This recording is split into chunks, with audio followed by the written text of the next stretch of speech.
বাজারে যায় দেখি যেই পাহাড়ের কাছে নবীকে মেরে মেরে বাবা বেহুশ করা হয়েছিল, ওই পাহাড়ের কাছে যে কপালটা পাথরের উপরে ঠোকায় আর বলে, নবী গো, এইখানেই কি আপনারে মেরেছিল বেঈমানগুলা? নবীজি, আপনার ইন্তেকালের 2-3 সপ্তাহ পরে আমার মা আমারে ফাঁকি দিয়ে চলে গেছে, কিন্তু আমি তো জানতাম না আমার মায়ের সাথে আপনার এমন কালেকশন আছে। এ মোরার বাইরে এখন চিল্লাবার কান্দা।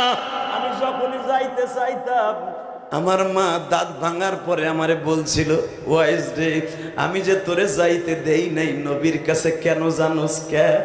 একমাত্র যখনই তুই গাঠটি বাইন্দা মদিনার দিকে রওনা দিতি, স্বপ্নের ভিতরে আমার নবী আমার সামনে দাঁড়ায় বলতো, ওয়াজের মা রে, তোমার ওয়াইজ যেন আমার কাছে না আসে, কারণ আমি নবীর দেখার জন্য 100 লক্ষ সাহাবী, 1 লক্ষর মতো সাহাবী আছে, আর তোমারে দেখার মতো ওয়াইজ ছাড়া আর কেউ নাই গো।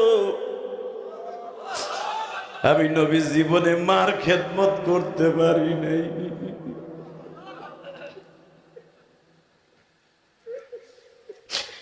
আল্লাহ দেখো আমার বাইরে যাদের মা নাই গো, মা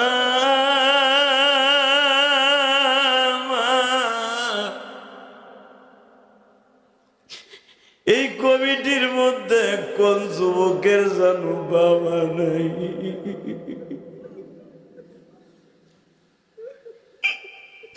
হাল্লা রাত এখন কাটায় কাটায় 12টা বাজে মালিক।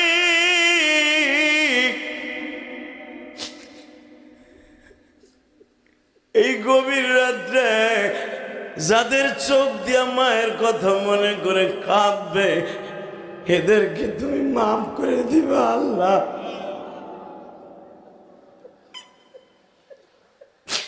ওয়াইস কুরুনির সাথে মার সাথে পাগল বানাইয়া এক গাড়িতে জান্নাত দিবা মালিক।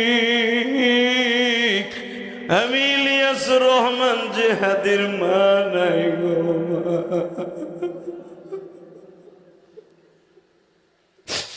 মা তুমি গোপালগঞ্জের জমিনে ঘুমিয়ে আছো মা,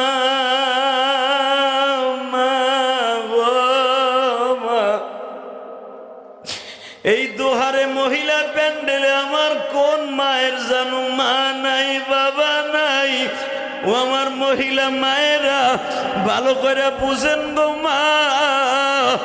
ও মা, যেই ঘরে একদিন 10,000 টাকা শাড়ি পরিধান করে বাসর ঘরে স্বামীর কাছে আসছিলেন না, বিবাহের দিন আপনার বাবা আপনার স্বামীর হাতে হাত দিয়ে তুলে দিয়ে বলছিল, বাবা আমার মেয়েটা কিচ্ছু বোঝে না, ওরে কষ্ট দিও না বাবা।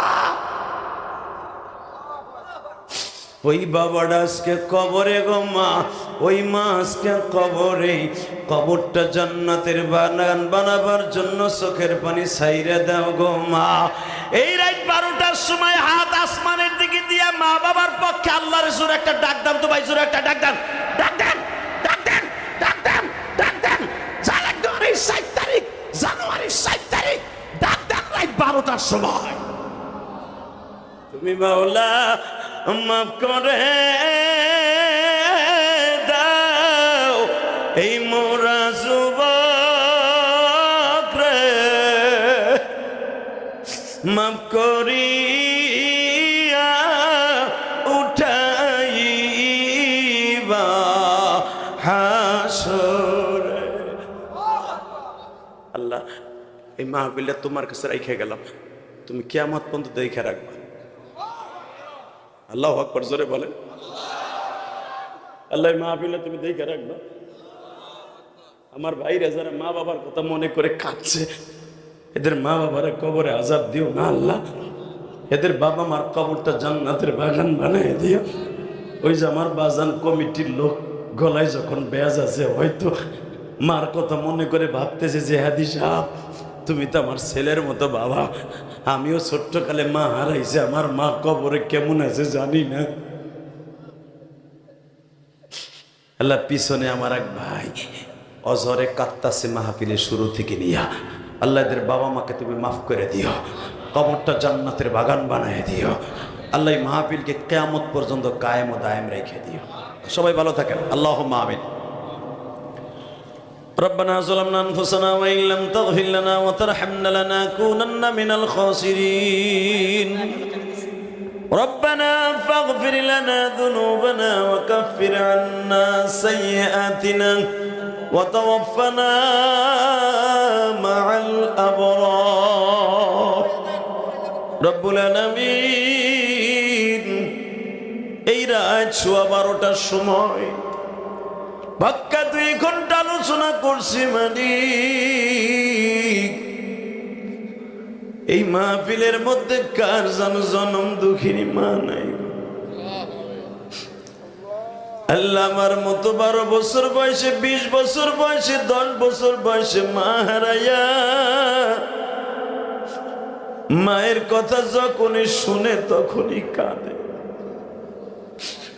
আল্লাহ যাদের জনম দুঃখিনী মা কবরে, কবরটা জান্নাতের বাগান বানায়। মহিলা প্যান্ডেলে আমার মায়েরা এই কনকনে শীতের মধ্যে বাচ্চা ডিস্টার্ব করছে, ছেলে মেয়ে ডিস্টার্ব করছে, শীতের মধ্যে হাত পা গুলা ঠান্ডা হয়ে গেছে।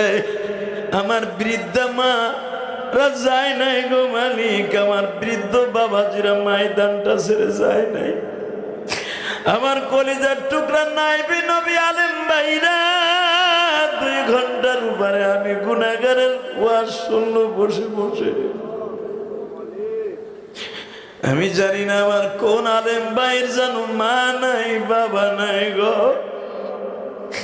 আল্লাহ কমিটির মধ্যে একতা যুব সংঘই দুহারের এই মৌরা যুবকদের ইচ্ছা করলে আল্লাহ এরা নাজায়েজ পন্থায় টাকা উপার্জন করে খরচ করতে পারত।